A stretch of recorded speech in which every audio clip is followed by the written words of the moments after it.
So patungo sa season ito, ang lahat ng NBA teams ay may malinaw na nga silang starting lineup at may structure na nga din silang susundin for offense and defense para sa regular season. Ngunit sa team ng Golden State Warriors ay wala pang pinipresentang lineup si Steve Kerr. At mukhang oobserbahan pa nga nito ang mga bago nilang mga players. Dahil sa naging interview ng Warriors head coach kay Kendra Andrews ng ESPN, tanging ang two-time MVP na si Stephen Curry pa nga lang daw ang sigurado sa kanilang starting lineup. At kahit mismo ang mga veteran players ng Warriors na sila Draymond Green at Andrew Wiggins ay hindi pa sigurado.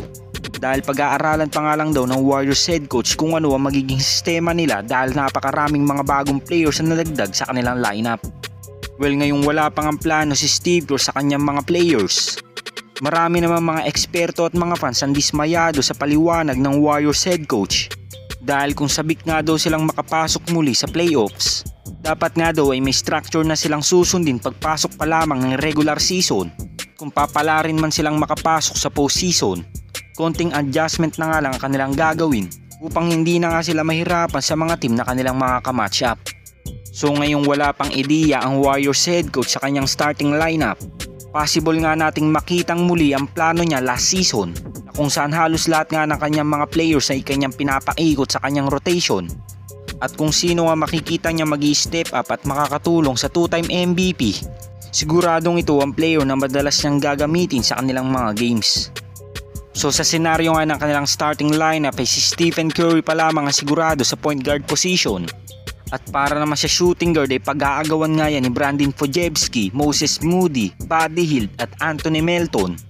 Sa small forward naman ay nandyan ang former all-star na si Andrew Wiggins, Jonathan Kuminga at Kyle Anderson na kaya ring mag-power forward. At sa 4 at 5 naman ng Dubs ay pumuposisyon din si Draymond Green, Trayce Jackson-Davis at Kevon Looney. Kayo mga Lods, ano ang swak na starting lineup ang pwedeng gamitin ng Golden State Warriors sa simula ng regular season game? Comment down below lang mga Lods. Samantala sa bagong era ngayon ng Golden State Warriors ngayong wala na si Klay Thompson sa kanilang team, naasahan nga sa kanilang magiging matchup ngayong regular season game. Magiging emotional ang big three ng Dubs na sila Stephen Curry, Draymond Green at Klay Thompson. Dahil ito nga ang unang pagkakataon na makikita nilang isa't isa na wala na sa iisang team. Ngunit mukhang kabaliktaran nga ang mangyayari sa kanilang paghaharap. Dahil ayon sa naging interview ni Draymond Green nitong media day, wala nga daw siyang sisinuhin kapag nagkatapat na ang Warriors at Dallas Mavericks. Dahil handa nga daw niyang banggain si Klay Thompson sa dibdib gaya ng ginawa ni Kobe kay Pau Gasol noong FIBA. Well, asahan na nga natin sa kanilang paghaharap ay magiging matindi nga ang iringan ng dalawang player na ito. Lalo na't biglaan nga ang pag-alis ni Klay Thompson sa team ng Golden State Warriors.